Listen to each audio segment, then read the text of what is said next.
The NBA is back, meaning the Sixers are back. Welcome to Too Good for Theaters, and this is our 2025-2026 Sixers preview video. So let's get right into it.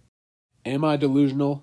Potentially, and I've been hurt plenty of times before by this team, but I do think that the Sixers potentially have a chance to make a run at the East. Of course, you're going to have the Cavs and the Knicks as the odd-on favorites in this year's Eastern Conference, but you cannot tell me a fully healthy Sixers roster cannot compete with those two teams in a playoff setting. And I understand it's a big if, and the Sixers have never really shown the ability to make the playoffs with a fully healthy roster in the past. Of course, a lot of that has to do with Joel Embiid, and you throw Paul George into that equation, and the probability gets even lower. But this is not a logical standpoint, but all you need is one. This one run, and you cannot tell me that the Sixers do not have the talent to make a deep playoff run, and hopefully that will be achievable this year. I think that they are better equipped to deal with some of the injuries that they weren't equipped to deal with last year. And not only that, you're getting youth on this team. You're getting V.J. Edgecomb, the third overall pick. Hopefully you're going to get Jared McCain healthy once he recovers from this thumb injury. And you're going to get a more confident and more focused Nick Nurse, just due to the fact that you have more players available to you. And this is not such a top-heavy roster. And he's had players on this team that he has been able to coach for several years now. So he knows weaknesses, he knows strengths, and hopefully he's going to have the ability and the healthiness of his players to be able to put them in the best position possible for the Sixers to make a deep playoff run and survive the regular season, even though they are going to be managing injuries at some point. But let's take a look at this roster and why I think the Sixers are going to be better equipped, not only from a health standpoint eventually, but even from a depth standpoint. And this isn't necessarily just on this roster specifically. Even some of their two-way spots, I think, are going to have the ability to come up, play some solid rotation minutes from time to time, especially when you are dealing with these injuries because of the veteran experience that some of those players have in those spots.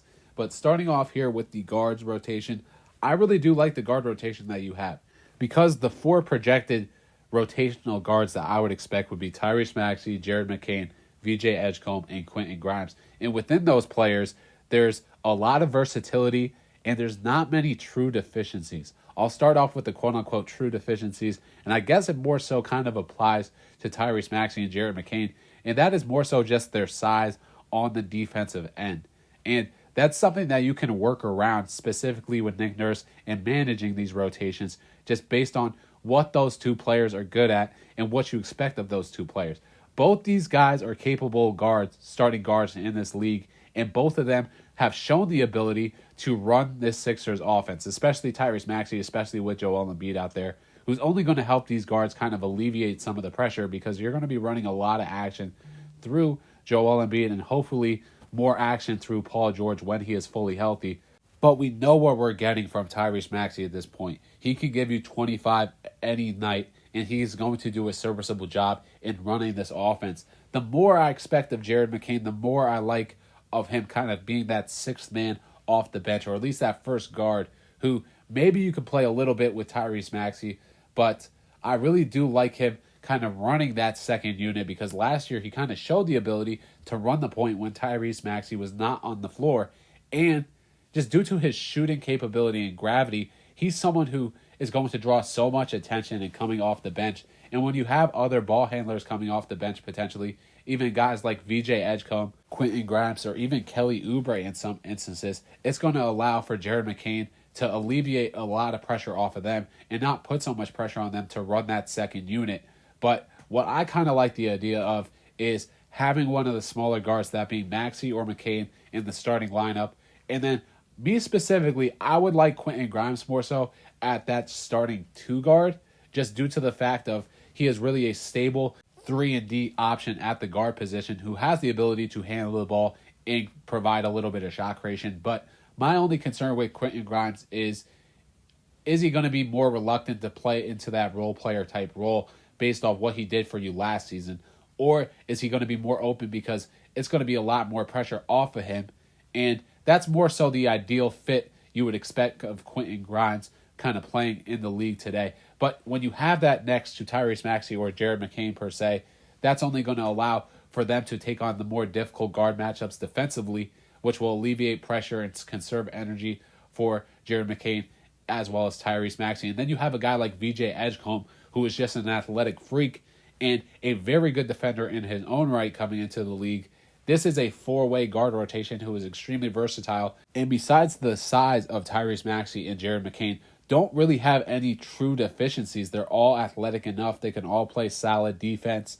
They're all decent enough shooters. In a lot of their cases, really the only one who's questionable is V.J. Edgecomb. They're above average shooters in this league, and they all have the ability to create their own shot as well as create for others with solid use of ball handling and stuff like that.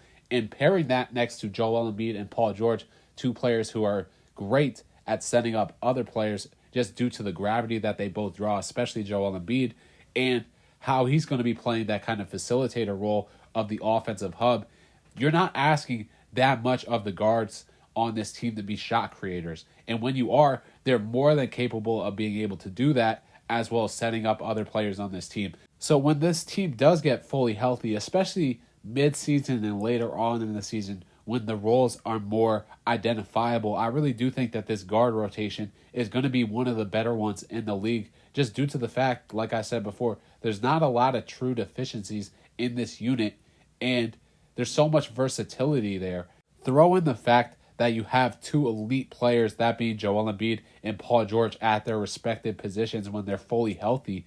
It alleviates so much pressure and is going to make their job so much easier just due to the gravity around them.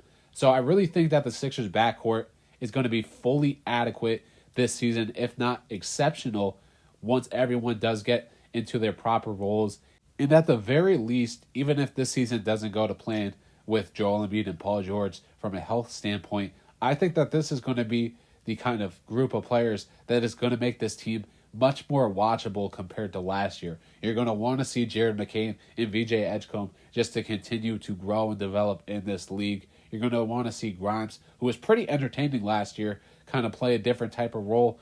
And let's be honest now, if Paul George and Joel Embiid are not what we hope them to be this season, Grimes is going to take on more of that larger role like he did last year. And then we all know what Tyrese Maxey is, just how explosive and really how much of a reliable and fun player he is to watch with his speed, his ability to take over games quickly. So I think that this guard rotation, at the very least, is going to bring an entertaining product for the Sixers. And if the rest of the team is going to be fully healthy, they are going to be a more than proficient unit and lead this team, I think, in many different type of facets to where you hope them to be at. But continuing on in this roster, I think you're going to know what you get out of Kelly Oubre. Not the best shooting numbers, but in every other facet of the game, he's been developing ever since he's gotten here. First of all, he's been playing very good defense since he's gotten here. I understand that at times he's going to gamble. He's an aggressive defender, but you really can't ask much more from Kelly Oubre from what he has done from a defensive standpoint these past couple years in terms of effort and sometimes even guarding some of the better players on the opposing team. And what you get from him offensively is more so kind of that slashing role who can put up a little bit of shot creation and is going to be a streaky shooter at best. But Kelly Oubre has been more than serviceable at his time here in Philadelphia, and he quickly has become one of my favorite players just due to his effort and his skill set. I really do appreciate what he brings to this team. But you're going to have him at your wing spot next to Paul George most likely. And as long as Paul George is healthy, which is a big if, I think that you're going to be more than serviceable at the wing position, given the fact that the depth that you have and the contributions that the guards can make at that spot as well. So even if Paul George does go down, which at a certain point in time this season, I believe he will, Kelly Oubre is going to be more than adequate in stepping into that role. Obviously not to the same extent and skill set that Paul George provides, but you can get guys like Justin Edwards coming off the bench, who last year played a very serviceable role and showed a lot of signs from an undrafted free agent, and that's why he was rewarded with that contract in the offseason, and he has proven that he can play a rotation spot in this league.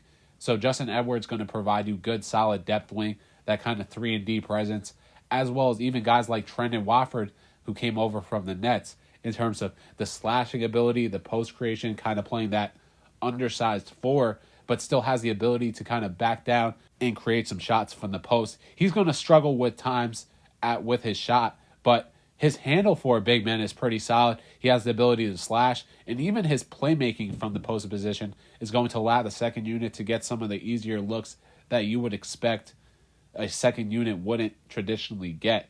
So I think that Trendon Watford can play a big offensive role in that second unit just based on some of the rotations. And I wonder how Nick Nurse is going to kind of use him, pairing him next to a big man like a Dembona or Andre Drummond, or maybe even if he's starting at times next to Joel Embiid, just due to the fact that he is a pretty serviceable playmaker from the position that he is going to play. But that brings us to our big rotation, and obviously so much of this relies on the health of Joel Embiid, and we know what Joel Embiid is going to bring if he is a healthy presence out there.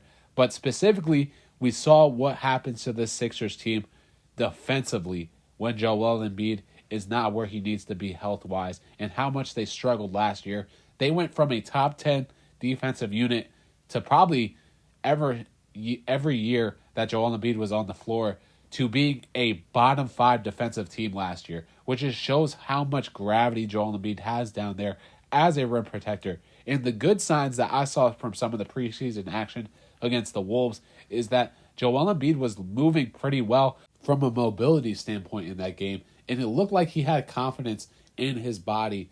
So if he's able to kind of play that type of defensive role that he played all those seasons before last year's, it's going to help the Sixers team tremendously, because the Sixers do have some pretty good perimeter defenders. And when you have Joel Embiid behind you, just the gravity as a rim protector and anchor that he provides, it's going to move your defensive unit into the top 10 minimum, if not top 5.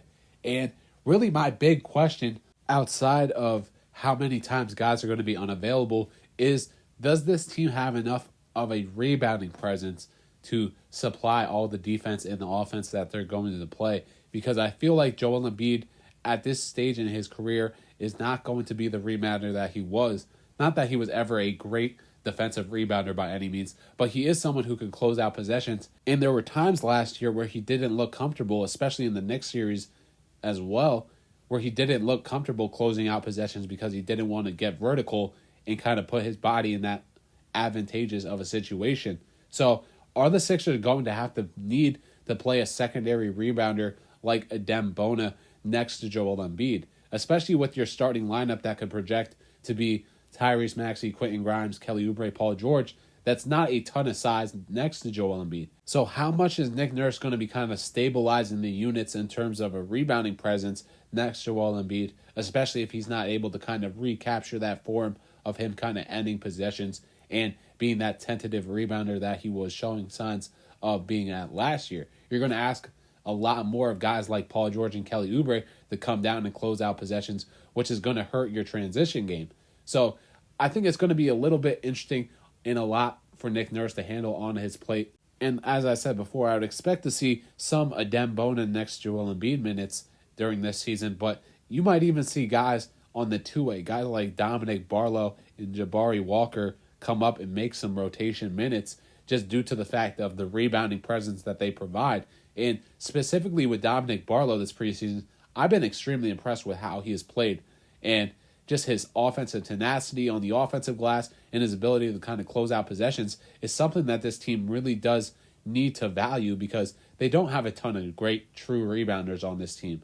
And especially with guys, the injury-prone players like Joel Embiid and Paul George, that ability to rebound like some of the two-way guys like Dominic Barlow and Jabari Walker have displayed in the past is going to allow them to make a reasonable impact on this roster. And that's really all you can ask of a two-way player to give towards a roster. Just do something well that you can contribute to this team. And I think that those two players specifically are going to be able to help this team from a rebounding standpoint. And I understand that they have some true deficiencies in different types of areas. Jabari Walker's not so much of an athletic monster. He's more so someone who's going to get position and be a good rebounder from that standpoint. But he has shown the ability to be a somewhat serviceable shooter from the outside, stuff like that, compared to Dominic Barlow, where Dominic Barlow is a much better athlete than Jabari Walker. I would say he's probably even a better rebounder just due to the fact that he has that athleticism to help him unlock some of those rebounding stances, but he has a true deficiency in his shooting. So there's no perfect answer to kind of help with this rebounding situation here. But I think that's going to be on Nick Nurse. I think it's going to be on players stepping up like a Dembona. I'm sure you're going to see Andre Drummond at times this season, especially when Joel Embiid does go down. But all this is leading me to say, even though the Sixers roster does have flaws, they also have a lot of strengths in different areas. and no team in the East is perfect by any means. So you cannot tell me that if the Sixers stay healthy, and of course I understand that that's a big if, as I stated before, but you can't tell me that this team isn't one of the more talented teams in the East, and especially with how wide open the East is, they very well have a chance to make a serviceable run here. And if they heat up and stay healthy at the right time, this could potentially finally be the Sixers' years. And I understand, I know what I'm saying. They have done this to me before, and they have hurt me in many different ways. But at this point, what more can you lose from a fan perspective? I think you just have to be not all in on this team from a winning standpoint, but all in on this team that they're going to provide you something in certain ways, whether it's the younger players developing, or even if Paul George and Joel Embiid stay healthy, this team has a real chance to win.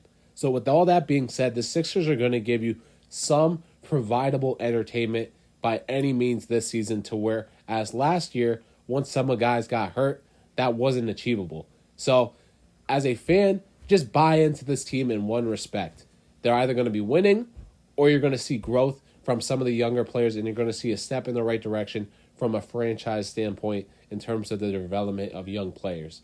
All right, everyone, that's going to wrap up this video. Thank you so much for watching. Cannot wait to watch this back in like 5 months and just realize how wrong I was about this team. But hopefully the Sixers stay healthy and are able to make some competitive moves this year to put themselves in the playoff position. But as I said before, thank you so much for watching, and we're going to be continuing to cover the Sixers this season. So I look forward to making some more of that content.